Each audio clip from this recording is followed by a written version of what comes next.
On a chilly December morning in Indianapolis, Indiana, an elementary school teacher is discovered dead in her apartment. 32-year-old Lynda Mcdaniel is found nude in her bathtub, hands bound behind her back with Christmas ribbon, a victim of foul play. Who would want to harm the beloved teacher that was adored by her young students? Join us as we investigate the perplexing 1977 bathtub murder of Lynda Mcdaniel and the winding search for her killer that left police hitting dead end after dead end.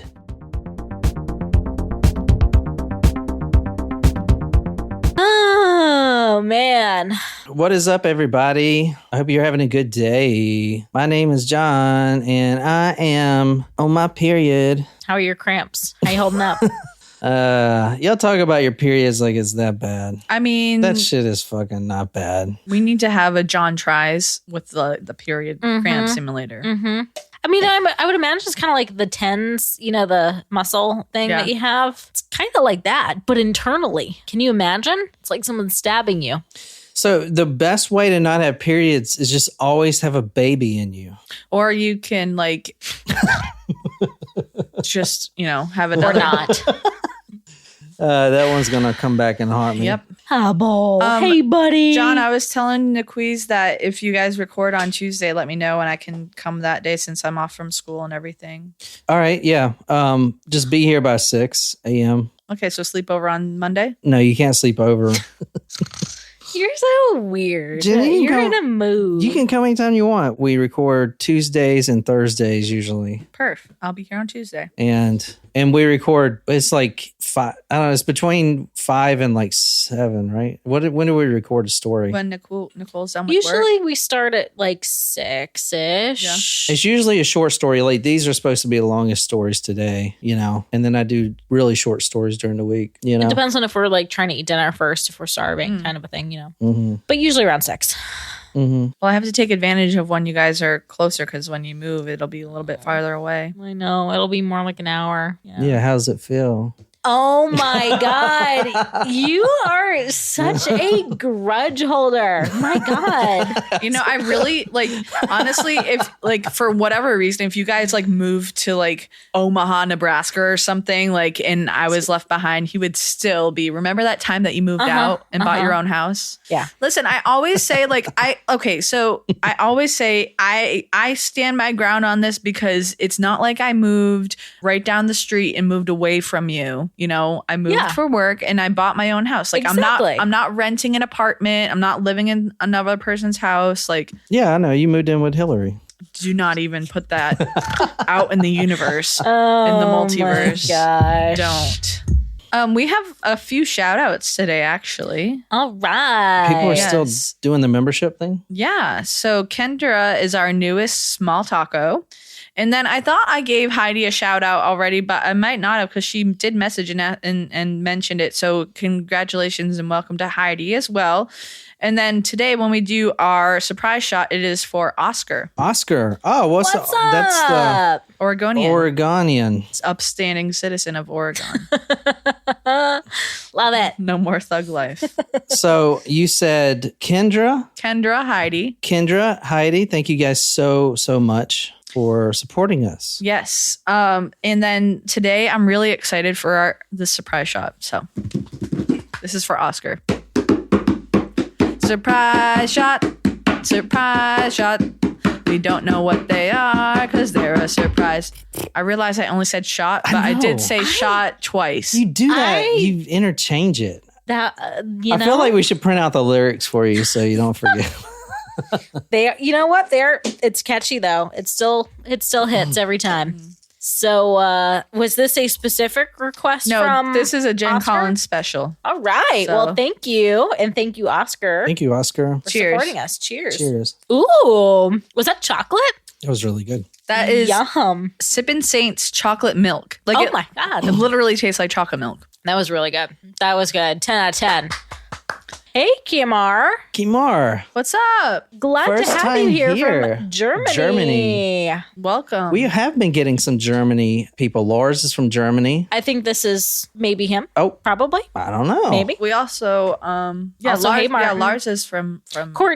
Courtney's in Courtney's in North Carolina. Colleen's in the Netherlands. What time is it in Germany right now? Then we have Lane, who's in Canada. Mm-hmm. We got a few in Canada. Yeah. I'm kind of doing this story for Jen. I wanted to do a Christmas story. I know she's not going to be here next week. So I can phone in. I'm not going to be here next week. Well, see, my phone got disconnected. So Just keep. Oh my God. You make me insane. Anyway, so I want to do a Christmas story. I don't think you've heard of this. I will say when I was looking this up, Crime Junkie did cover the story, but I think they've covered literally all these little stories. Okay. But we are going to 1977, December 1st, and we are going to 5923 West Lake Drive. This is in Indiana. I do have a photo of the apartment we're going to. I don't know. You'll be able to see it. The steps there is what you need to focus on. Okay. The steps going up to the apartment, and the apartment is here on the left, right there. 5923 West Lake Drive. This is on the second floor. We're talking about a teacher that didn't show up for work. Now, this is a sad case because this lady is a very, very well-loved elementary school teacher. Her name is Lynda Mcdaniel, and she is the victim tonight. Obviously, she is deceased. This is her right here. So I want to do this for Jen because one of the big things I want to focus on with this story, she's obviously a murder victim, is I found some interesting things in the newspaper where the principal is talking about how to break the news to the students and their elementary school students. So I kind of want to bring that up here in a second, but let's see what happens first. Lynda Mcdaniel is her name. She was found at her house on December 1st. She didn't show up for school. She is a 23-year-old first grade teacher at Maplewood Elementary School there in Indiana. That's Wayne Township. And this was her second year. She was a elementary school teacher. She loved her kids. Her kids loved her. She, as you're going to see, Lynda, her whole life is education. Okay. Everyone in her family is an educator. Everyone, including her aunt, which was the district's principal and actually has a school named after her. Wow. So this family is about teaching people. Okay. As far as education goes, that was the only role for her in life. Because she wanted to fulfill her family's footsteps. Yeah, and that's what everyone did. Got it. Anyway, the aunt, who was the retired principal, shows up at her house after she didn't show up for work. She's always the first one there. She's always there at 6:30. Wow, early. Literally right when the janitor opens the door, she's there, especially this time of year because she has been real busy making Christmas decorations for the classroom. This is an elementary school. Okay. She's cutting out Christmas trees. What is the deal with you and my dog? I don't know. He's just staring at me. What do you want, bud? Hi, Hubble. He's like just staring at me. I don't know what do you want from me? What you doing, bud? So the aunt goes over to check on Lynda at her apartment. They've been calling her, no answer. Now, a couple things we do know. We do know she had a blind date the night before. Oh, boy. And this man, as we're going to talk about, was sketchy. I saw two different newspapers say two things. Overly aggressive. Oh, no. And tried to assault her. Oh. Okay. I'm not saying this is the one who did this. We're still at the body here. Okay. But the aunt goes to her apartment door knowing something's wrong because there's no way she slept in. Never happened before. And she's been so excited about making these Christmas decorations. In fact, she was supposed to go to her mom's house that night, the previous night, but she stayed home just to cut out these little Christmas trees. Anyway, the aunt knocks on the door, no answer. She gets the maintenance man to open the door and they walk into the apartment. Now, the apartment is not ransacked or anything. It's very quiet in there. There's no smell yet of the body. It's pretty recently deceased. But on the table, you see all those Christmas trees that she's been cutting out. She's been cutting out. The scissors are there. One of them is halfway cut out. You know, she was going to hang them up kind of like a banner. Yep. All these Christmas, there's lights and everything else, and there's Christmas ribbon. They call out her name, Lynda, where are you at? They go into the master bedroom, nothing there. They look in the closets, everywhere. They finally go into the master bathroom. However, it's locked. The door is locked, which is weird. Yeah. Okay. And they force their way in there, and that's where they see her body. Mm-hmm. Now, let me describe how the body looked. Lynda was nude except for pantyhose she was wearing. She was kneeled over the edge of the bathtub. The water was halfway full, so her torso, her upper part, the top half of her body. The top half of her body was submerged in the water. Yep. And she was like at the waist. Her butt down was on the floor, like in a kneeling position. Okay. So it almost looked like she drowned. Her cause of death was drowning. Wow. Oh. She didn't have any defensive wounds. Also, her hands were tied behind her back with Christmas ribbon. That's terrible, man. Oof.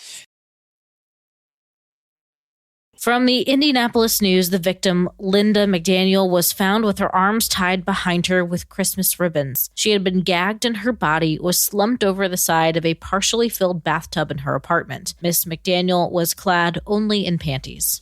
Now, we're going to go back into the crime scene and refocus on the body, autopsy, stuff like that. But that's what they found initially. Let me talk about who she was. Let's build her character up a little bit. 23 years old. I showed you her photo. The scene is what really gets me, because not only is this an elementary school teacher, but whoever did this, they got the ribbon from the station, her table, her dining room table, where she was sitting and cutting out these Christmas trees. So you have all these little Christmas trees, and she's been doing it all night because she was going to wrap it around the whole classroom. So I'm guessing, I don't know, maybe 100.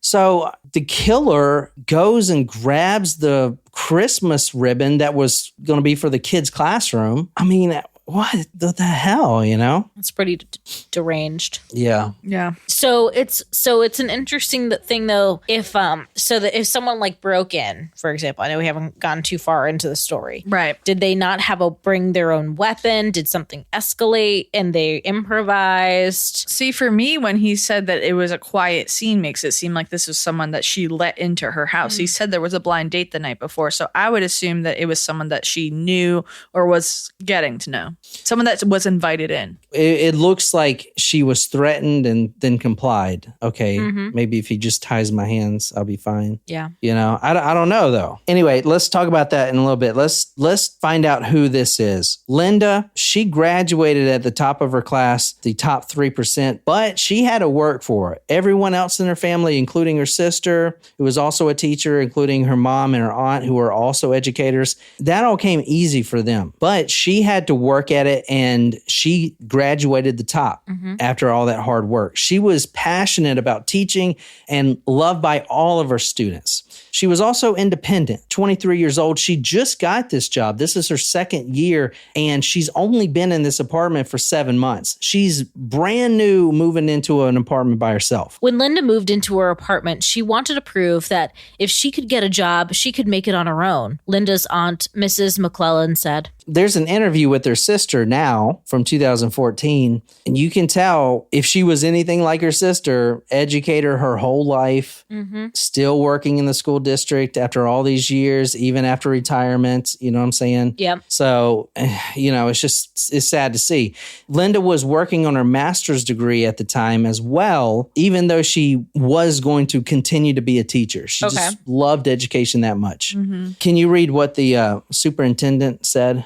Frank Klein, assistant superintendent of Wayne Township School, said, I've known this little girl since she was a baby.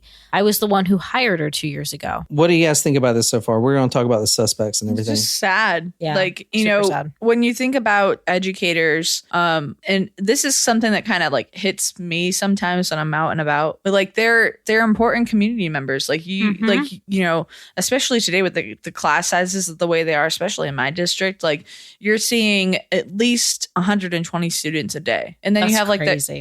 Because class sizes are at least like they're like at 30 plus people per class, and you have like 4 periods a day. Anyway, regardless, like when you're an educator, you take these kids into your lives, and like regardless of what their status is at home, like it's a safe place for you during the day to be. And, you don't know what kind of impact you're going to have on this student. So it's different for a counselor than it is for a teacher.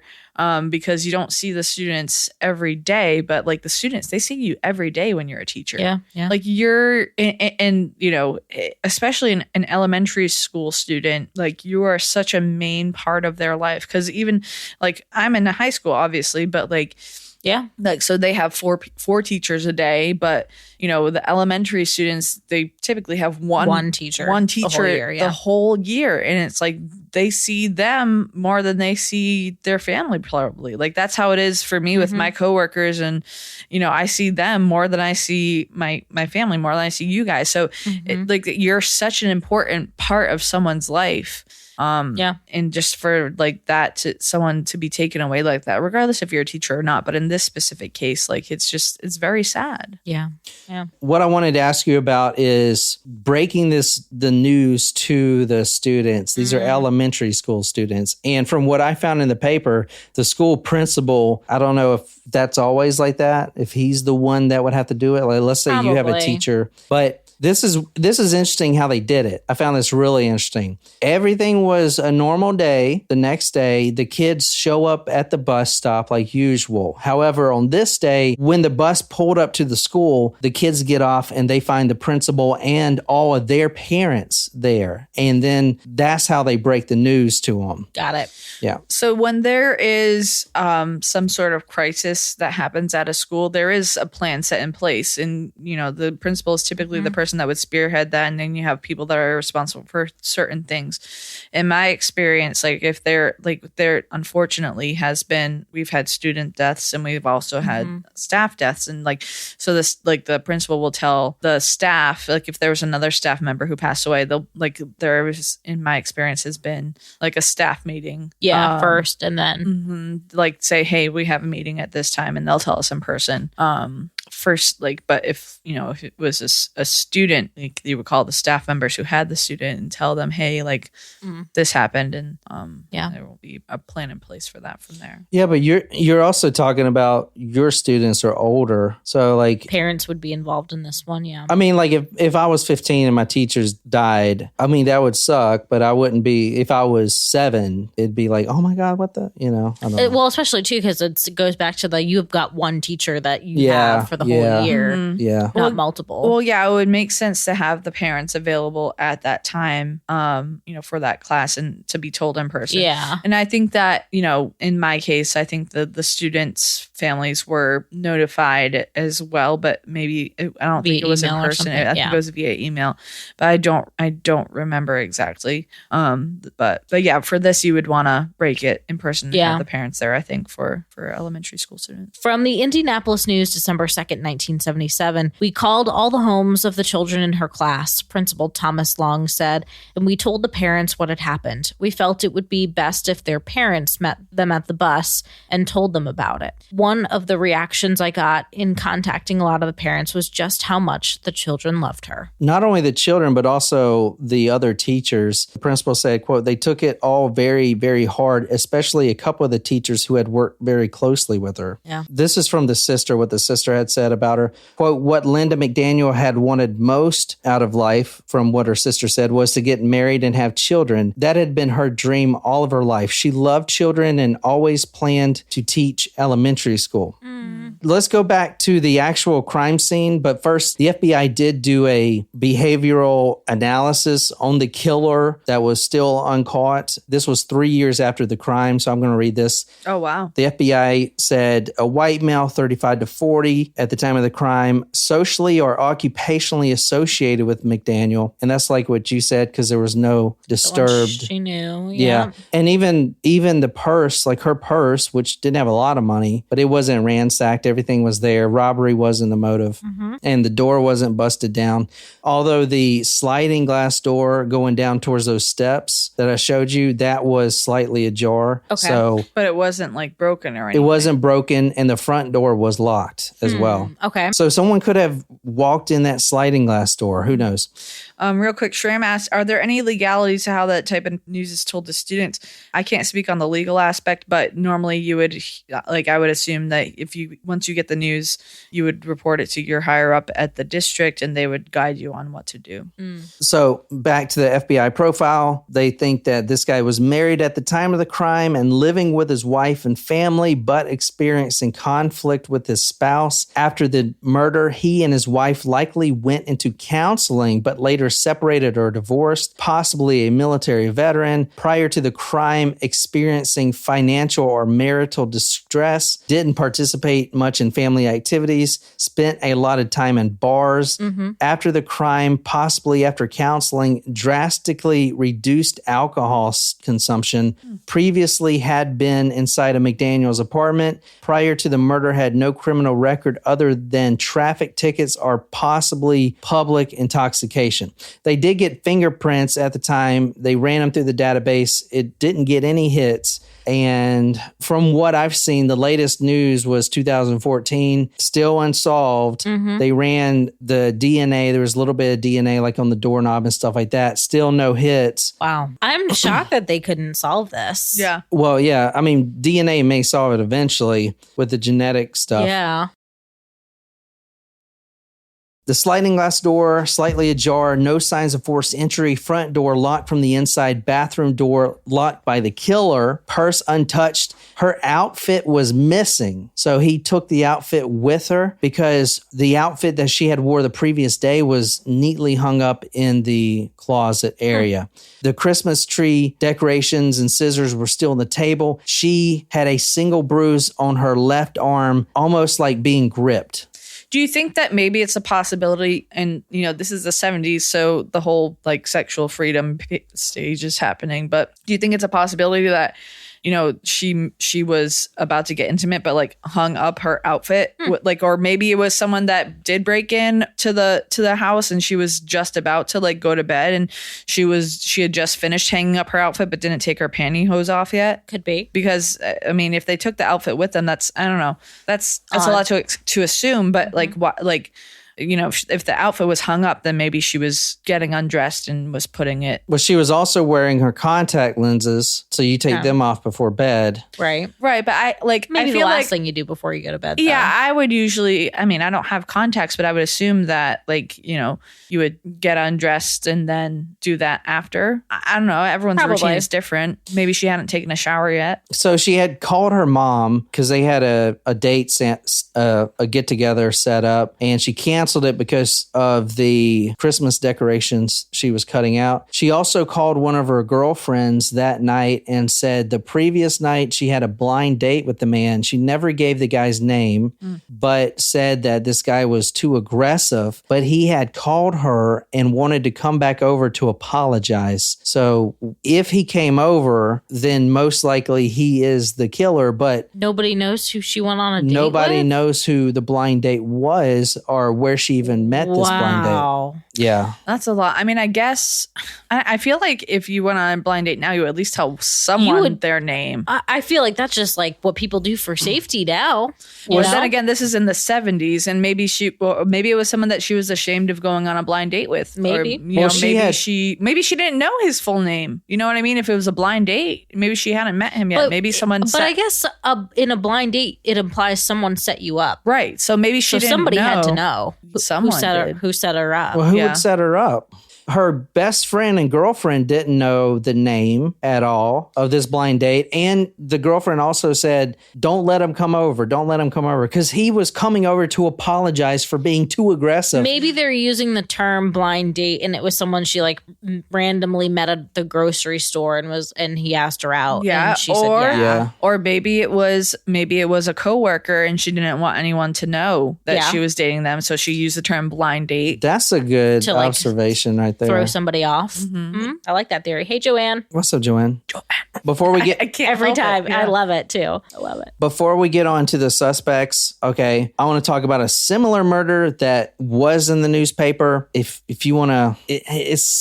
I don't know if it's the same person. It happened 20 years before. Okay. Number one. And it is also unsolved in the same town. The victim, Malvina Krutz, 41 years old, her body was found in the same position hands tied behind back, water in the tub, and then her face drowned in there. Same position. So neither victim was sexually assaulted in any way, nor had there been any robbery in any way. So, and the bodies were found in the same position. However, that was 20 years before. It was actually 19, but that happened on January 29th, 1958. Wow. Okay. And she was wearing, this one I'm talking about now, was wearing a white blouse covered with a white cardigan sweater and panties pulled down to her knees. Can you read police found? But that's different MO though, because our girl was undressed until her pantyhose, right? Or panties? Or panties. Or yeah. panties. But this other girl was wearing a top and her panties were pulled down. So I would say this is probably not the same person. 20 years is a long time to not have a similar MO. But you got to think about the sliding door really gets me, because the front door was locked. The sliding door was open. Yeah. So if, like, let's say she had the sliding door open to get, fresh air. I mean, that's an easy way in. I mean, for a killer to kill her and then lock the front door and then walk out, it just seems strange. I mean, yeah, it could be done. And then he would have to, I don't know. Unless it was someone that she let into the home, she locked the door behind her, thought they were going to have a night, and then he went out the glass door. He could have gone out the glass door so that his fingerprints weren't on the front door. Yeah, that's definitely probable, I think. Or it was a quicker way. Tracks. So he probably went out the back door because he thought no one would see him if he went out the back versus going out the front door. Police also found 2 pillows on the bedroom floor, each of which bore small spots of blood. An autopsy showed Mrs. Kurtz had been knocked unconscious by a blow to the head before her head was thrust underwater to drown her. So that was different too. Yeah. There were a couple suspects, couple boyfriends that she was seeing on and off. They were ruled out. There is a suspect that has never been named. His fingerprints matched once he was arrested for another crime later. And he was arrested in Kentucky, but he was very uncooperative with police about this murder. He refused the lie detector test, and he was arrested in prison. And the reason they pressed him so much is because he was a, quote, well-known acquaintance of Lynda's. I have conversed with Kentucky authorities, said Sergeant Ronald Beasley, a detective in Marion County. Quote, he was uncooperative and refrained from taking a polygraph. The suspect's name has never been released, and apparently he's dead anyway, as of now. Yeah. So much for that. Several male fingerprints were found in the home, so she was dating. Bathroom doorknob. Also, the next suspect we have here is a prowler who was around the area and cited by multiple people before this murder. A peeping Tom was observed in the apartment complex. That matches the description of the same prowler that other residents had been seeing,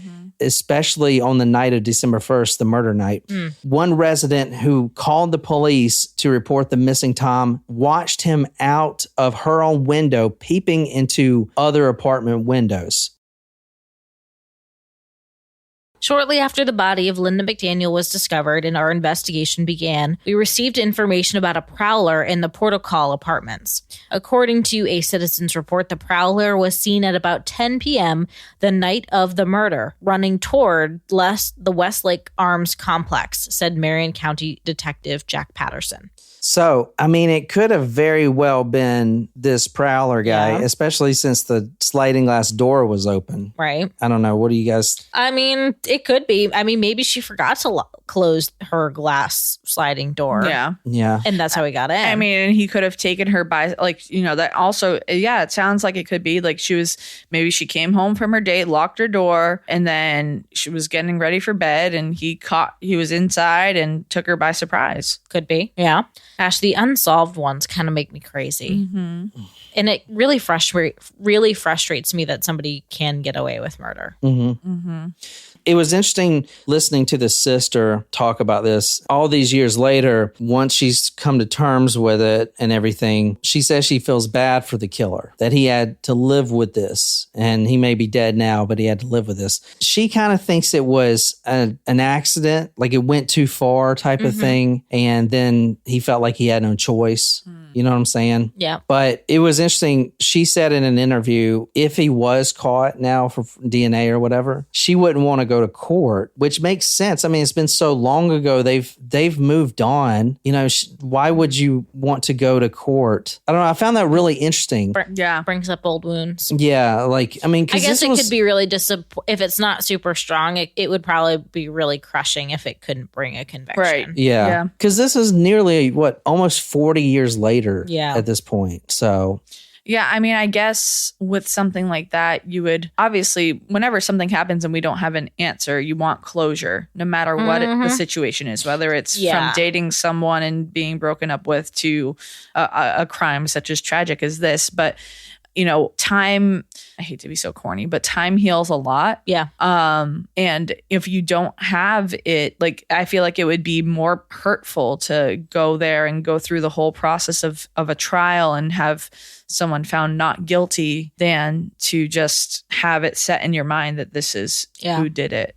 I will say, if it was the Prowler, he was never caught even for that. Apparently, the guy was wearing an Army green jacket, which, you know, if it was a military veteran, maybe. And another thing I found interesting about this case was, and this kind of shows the time, at least 3 people in the neighborhood who saw that Prowler were hypnotized and provided details to detectives like that.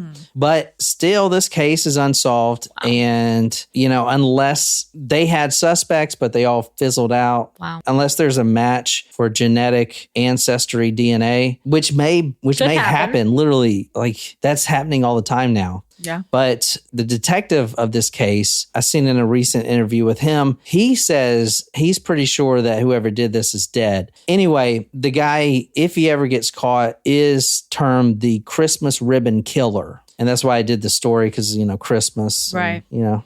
It almost reminds me of that creepy story with the ribbon around the neck and the girl with the ribbon. And it's... Where she's cut? Yeah. She wears the ribbon around her neck. That's those Japanese stories that are all fucking crazy. No, I heard about that. It was like the scarlet ribbon. I heard that when I was a kid, like a kid. And like it was supposed to be like a Christmas story, but it wasn't, because like... Clearly not. It was more like a Halloween. And it's like, why did you wear the scarlet ribbon around your neck? It's because like if you take the ribbon off, it's like... Oh, it's like the Japanese story with the smiley, but it's cut. Yeah. You know, and then if she, I don't know her name, but if you see her, she'll ask you if she's pretty, if you think she's pretty. And I can't remember if you're supposed to say yes or no. Well, better figure it out, because if I see her, I mean, I don't want to find out with the wrong answer. You have to answer, and one of the answers, she does that to you. I think it's, I don't know. I think you have to tell her that she is pretty. That would make sense to me. No, I don't think so, because then she's like, oh, you want to be pretty too, I guess. And then she'll cut your freaking... Or maybe you just can't win. If she visits you, you're fucked. You either answer. Or tell her, you know, you have a boyfriend or... You tell her that I don't see beauty. I'm blind. Interested. Yeah. Or just be like, I think you are beautiful besides this big ass cut you got going on. But that is a story on Lynda Mcdaniel. That's all I found on the case. I pulled multiple different newspapers and there's really nothing more. The case is unsolved. Very sad. She was, you know, taken, you know, I mean. Worst time of year to lose someone. I don't know. I can't imagine going and using the freaking Christmas decorations that this elementary school teacher, you know, was making to kill someone. I mean, that just sounds really depraved. I know. But anyway, I hope you guys enjoyed it. I know it's kind of small, but anyway, 3:00. We got you out on time. Wow, look at that! Like pretty much exactly. It's 3:01. Oh, slightly late. Oh yeah, Lars knows the Robin story too. Yeah, I bet y'all have some crazy German stories. Oh, we got to get some requests in from you. Yeah, man. Like, I haven't really done any German stories. We've done a couple. Yeah, the sausage story. The sausage story, and also was he a vampire of Dusseldorf? Oh yeah, the vampire Dusseldorf. If you haven't heard that one, that's one of my favorites. In fact, I might redo that one because Ryan Green has launched a book about that. Okay, and I know you would. I'll have to do it when you're here. Yeah, because I don't think I was here for that. Yeah. Peter Curtin, right? Peter Curtin. I remember that one. Yeah, because he kept ejaculating. Oh God. I remember when he cut off a dove's head or a swan's head. He cut off a swan's head and then he said, and then I ejaculated. I was like, what the fuck? What is wrong It with was basically how every sentence ended in that story. Also, no, we've also done another one. There was the one about the train. Matuska. That one too, but I'm talking about the one who was going from train to train. Oh, yeah. As not in America, but in Germany, in the Black Forest, I think it's called. Yeah. So we have done some good German ones. Yeah. Yeah, but I'd love to do some more. So be sure to let me know if you're not on the Discord, just message on Patreon or anyway. That's all I got. I hope you guys enjoyed it. I know it's kind of small, but that was a great story. No, it was good. All right. Well, I guess we'll see you on Tuesday. Yeah. And we should be back tomorrow. I think we'll be doing headlines early tomorrow. We have to go to my aunt's house, so probably do it early in the day. All right. Well, I hope you guys enjoyed. Until next time, good night to you, lovely, lovely people.